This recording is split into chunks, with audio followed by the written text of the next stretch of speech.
ARK's, excuse me, Cathie Wood talked about crypto. Yeah, I almost said ARKy there. That one awkward. Good thing I didn't. So she talked about the ESG movement and Bitcoin and the recent crash in crypto prices, which is pretty interesting topic because typically going to consensus, we see a nice little pump going on, but we had a little bit of a downturn recently, so that was kind of sad.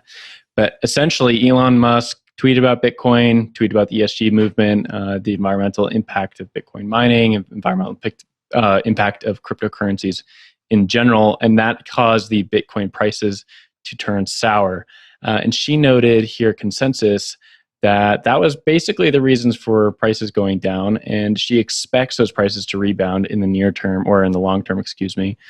She's even gone on the record saying that she expects up to $500,000 per Bitcoin, $500,000 per Bitcoin. So interesting price predictions from her. Of course, she is kind of talking her own bag, which I'd like to throw over to Zach. We do see a lot of these billionaires come on stage, and they have a lot of price predictions, and they typically are also holding whatever asset they're pumping.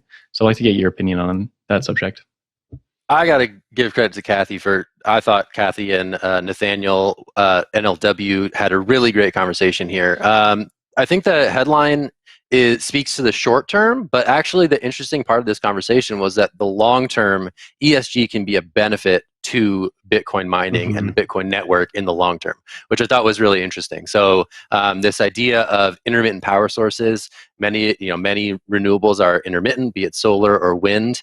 There is a profit center in Bitcoin that can make those technologies potentially much more attractive to investors such as herself. And that's the thing that I heard from her during that talk that I was really interested in. So balancing that sort of short-term ESG FUD being a negative driver on the crypto economy versus ESG potentially being a long-term benefit for the crypto economy felt like a really interesting dichotomy. And I thought NLW and Cathie did a really good job of unpacking that.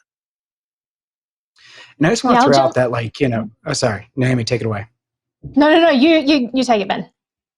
No, it's just like a brief note to say that ARK also worked with Square right before Earth Day to work on a report that showed kind of how this would be viable in terms of stranded assets, in terms of how ESG could be a net benefit in terms of Bitcoin. And I thought this was really interesting. I looked at that report, I wrote a bit about it, but they've done sort of modeling engines around kind of data and energy use and showed more reliable ways in some ways to predict energy outputs and other things like that in terms of Bitcoin mining. And I think that's what this space needs a lot. I mean, Will, obviously you work in mining quite heavily. And so the data sources for all of this are a huge interest point for both critics and pumpers. And so I think that, ARK kind of talking about this, they're also putting their actions behind it. So I just wanted to briefly note that. And then Naomi, I'll absolutely hand it off to you.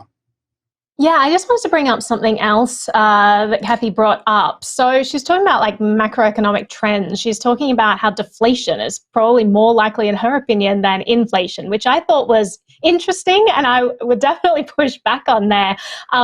She also on the definition of inflation there, obviously from the Austrian school, inflation means inflation of the money supply. So it literally is talking about money printing. But obviously that's kind of evolved into different areas of economics, and it refers to, what's the consumer price index doing? Where are commodities going? Are they going up or down?